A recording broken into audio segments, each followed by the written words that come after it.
How's it going, guys? Vaibhav here, and welcome to a camera comparison between the Apple iPhone 15 Pro and the Apple iPhone 14 Pro. This is a daytime camera comparison, and I'm recording this at 4K 30 FPS from the front-facing cameras on both of these smartphones. Now, I wanted to compare these because I wanted to get you guys to understand how much of a difference between the iPhone 15 and 14 Pro exists. So you're going to be seeing things like dynamic range, stabilization, audio quality, as well as video quality, which you're seeing right here.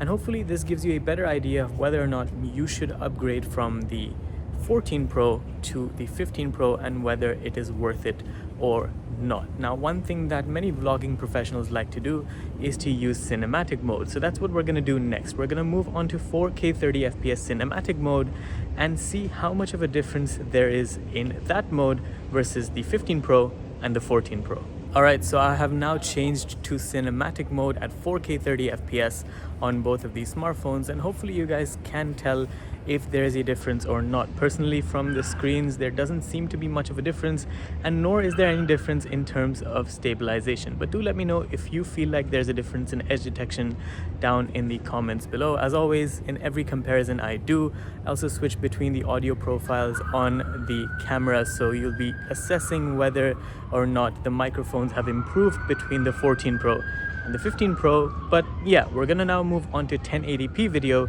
to see how that performs next. Okay, so 1080p video at 30 FPS is what I'm filming at right here, and this I think would be more stable from both of these smartphones, at least from what I know with 1080p and 4K footage. But once again, you can let me know down in the comments. And usually for 1080p 30 FPS footage, you'll use it for things like when you have lower storage, and that is something that is still used by many people.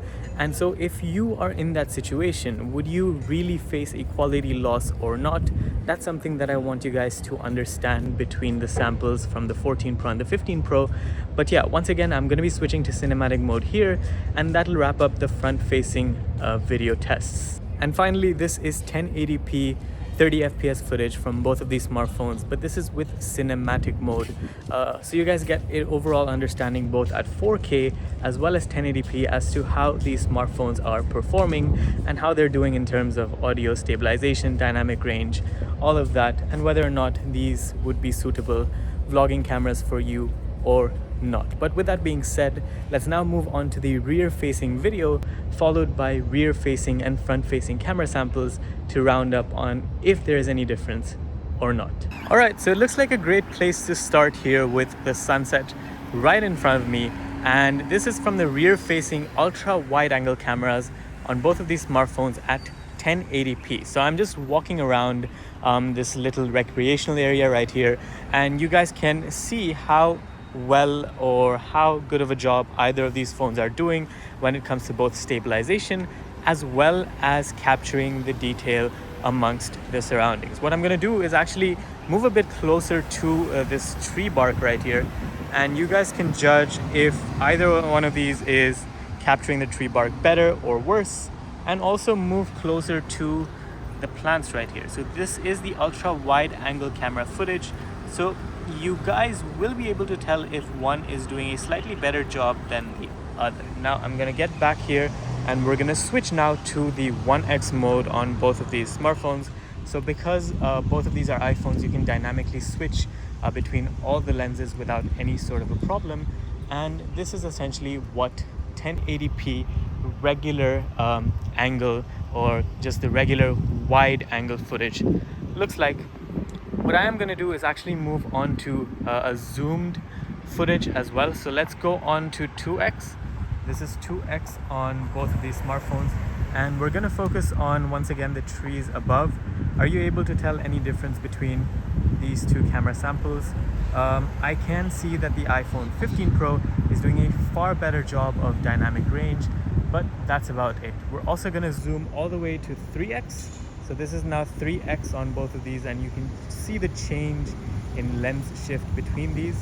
So this is 3x zoom on both the iPhone 15 Pro and the iPhone 14 Pro. Do let me know how each of these is doing when it comes to stability, as well as detail in the far out shots that I'm trying to take. I know stabilization is not either one of these lenses forte, but yeah, it is something worth mentioning and worth pointing at. So here you go. Just like how we did 1080p 30 fps, here's a brief look at 1080p 60 fps as well. The only difference here would be how smooth the lens is, and people prefer this for social media because it makes their videos just look way smoother and also prevents light flickering. So maybe you want to use the 60 fps mode for that.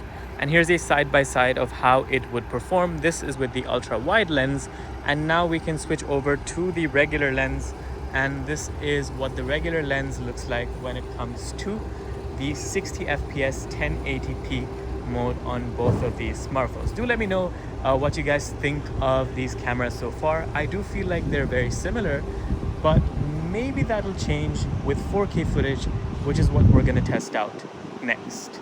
Here we are. This is now 4K 30 fps footage from both of these smartphones. I don't know if there's a dramatic shift in the stabilization between these smartphones, especially when we're now switched to 4K. I'm holding this both on the same stick, so each phone gets the same level of stabilization, which is my right hand.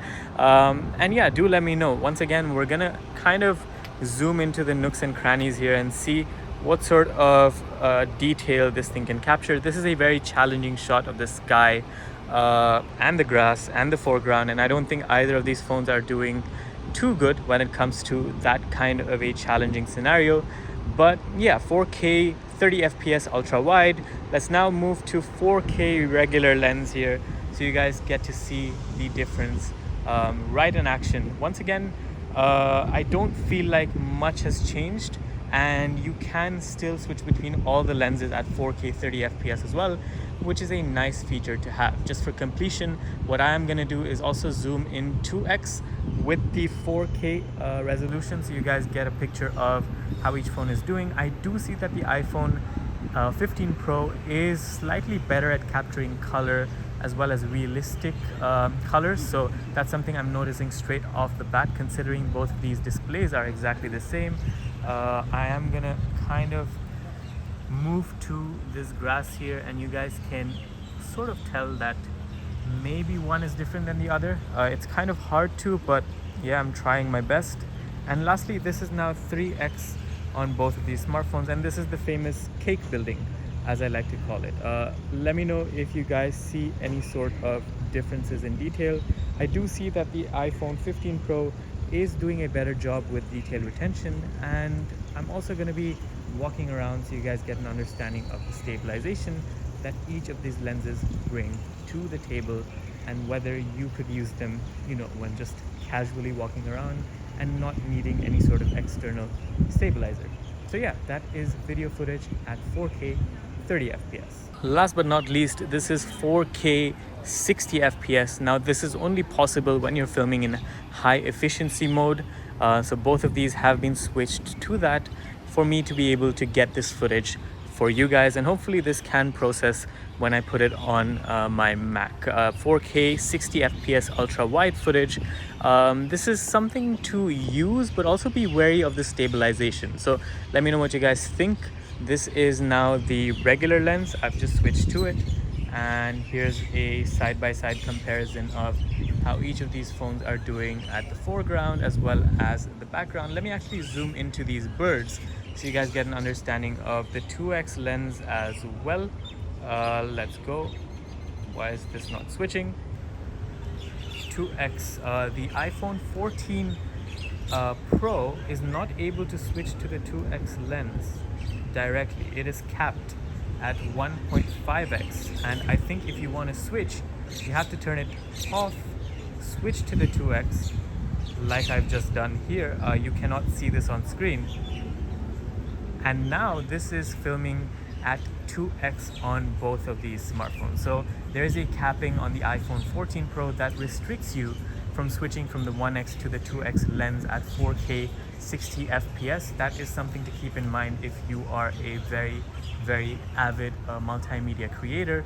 Can we go all the way to 3x on the 15 Pro? Yes, we can. Can we go to 3x on the 14 Pro? Yes, we can. So the switching between 2 to 3 is possible. From 1 to 2 is not possible unless you stop recording on the iPhone 14 Pro. So keep that in mind. But this is 4K 60 FPS from both of these at the 3x lens resolution.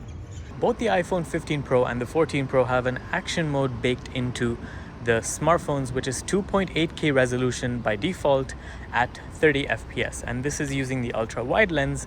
And we're gonna go for a quick run to see how much of a difference this is causing to stabilization and whether there's a notable improvement in the way the iPhone 15 Pro is capturing this footage and stabilizing overall. So I'm gonna stop here and we're gonna switch to the 1x lens on both of these and continue to run. There we go. Continuing our run so you guys get a picture of how the stabilization is working out for each of these and whether there's any notable improvement. If there is, let me know down below. Okay, so let's move on to some pictures. We've got this first one from the ultra wide sensors where the 15 Pro conveys the warmth of the scene better and has a better balance of colors.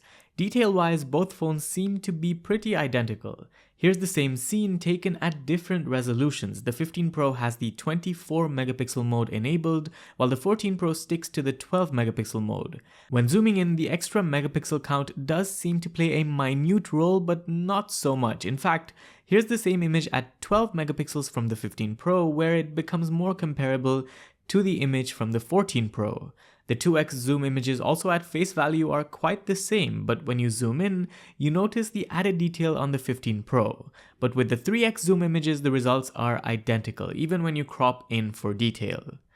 This is another sample, and we'll cycle through the same set of images once again. There's not a drastic difference in the ultra-wide images, and this time not so much with the 24 megapixel mode either. Just for comparison, the same image at 12 megapixels from the 15 Pro looks something like this, and quite frankly, it's hard to tell apart from the 14 Pro. At 2x zoom, we once again notice slightly better detail on the 15 Pro, and at 3x, the image from the 15 Pro without cropping looks better, although they both have a similar level of detail. By now, we've established that the 24 megapixel mode on the 15 Pro is the way to go, and aside from a slightly more balanced look, you'll experience greater detail in your photos like in the text you see here. But sometimes both the difference in colors and detail is extremely hard to tell apart, so it's not that every photo will look better on the 15 Pro compared to the 14 Pro. Like for example here, notice how the saturation makes the 15 Pro's image look darker, which might not be to everyone's taste, and when you zoom into these images, there's hardly any noticeable difference at all. Moving to portrait images, once again, aside from a color tweak, not much difference is noted. This is at 1x zoom, and there's more sharpening going on with the 14 Pro's image, which in my opinion brings out a bit more detail compared to the 15 Pro. This is at 2x zoom, where once again it's hardly any different, but the 14 Pro actually seems to capture more detail in this case when you crop in. Finally, this is at 3x zoom, and upon cropping in, each phone's performance is almost identical, and if anything, the 15 Pro's image will be the one that's more liked by the general public. Lastly, here's a look at selfie images. The contrast on the 15 Pro and the dynamic range capture makes the image look better overall, but the detail that both of these cameras capture is pretty much the same. There is, however, a difference in the wide selfie mode, where detail from the 15 Pro is far better, and with portrait selfies once again, the 15 Pro is better with the contrast, dynamic range, and detail combination. So even though these cameras are similar on paper, these are their key differences. I'll be making a dedicated nighttime camera comparison coming shortly, so make sure you subscribe to the channel and leave your thoughts down below. This was Vaibhav, and I'll see you in the next one. Adios.